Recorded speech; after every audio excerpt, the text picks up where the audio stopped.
নমস্কার, আশা করি সবাই ভালো আছেন। আমি মহুয়া, আমার চ্যানেল ছেড়ে দিচ্ছি। আমি সবাইকে স্বাগত জানাই।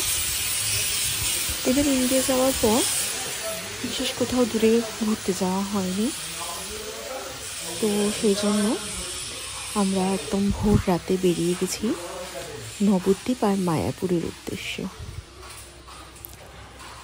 মানে একেবারে কিছু করবো না, ঠিক ভালো লাগবে না, তো একটু ঘুরে এলাম। তো একদিনের এই আমাদের যে ট্যুরটা ছিল সেটা কিন্তু একটু পরিশ্রম হয়েছিল, তবে আমরা পুরোটা ঘুরে নিতে পেরেছিলাম। আমাদের আসলে সময়ের খুবই অভাব ছিল এবার, সেজন্য আমরা কোথাও গিয়ে থাকবো সেটা খুব একটা ভাবতে পারিনি। তো যাই হোক, ভোর 4টে বাড়ি থেকে বেরিয়ে আমরা নবদ্বীপে কিন্তু 8:30টায় পৌঁছে গেছি।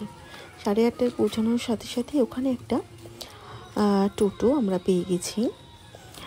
ওই টোটোটা নিয়ে আমরা চলে গেলাম ওখানকার যে সাইট সিনগুলো আছে সেগুলো দেখতে।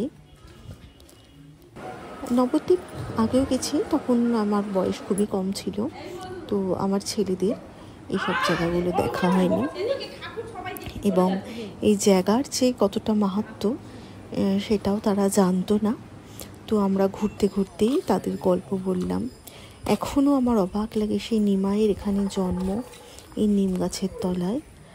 আর এই সূচি মাতা যে স্ট্যাচুটা করে রেখেছে, মানে অসাধারণ। ভাবা যায় এটা এত বছরের পুরনো সেই নিম গাছ। তো ছেলেদের সঙ্গে আমাদের সব গল্পই শেয়ার করলাম, কারণ ওরা এই নিমাই নিতাই সম্বন্ধে কিছুই জানে না। একদিন আমরা ওখানে ঘুরে নবদ্বীপটা ঘুরে আমরা দুপুরের দিকে চলে এলাম মায়াপুরে। মায়াপুরে এসে আমরা আসলে ইসকনটাই খুব পছন্দ হয়েছিল, তাই ইসকনেই ছিলাম। এখানে আর অন্য কোনো সাইট সিন আমরা করিনি। তো আমার মনে হয় না এখানে কিছু করার আর দরকার আছে, আমি কখনো সেরকম শুনিনি, তবে এখন নতুন নতুন অনেক কিছু করেছে। যাই হোক, আমরা এখানটাই খুব সুন্দরভাবে সবাই মিলে কাটালাম। কিন্তু আমার যেটা দুঃখ সেটা হলো আমরা অসাধারণ আরতি দেখেছি, এখানে কোথাও মোবাইল অ্যালাউ নেই, তাই আমি আরতিটা আপনাদের সামনে দেখাতে পারলাম না।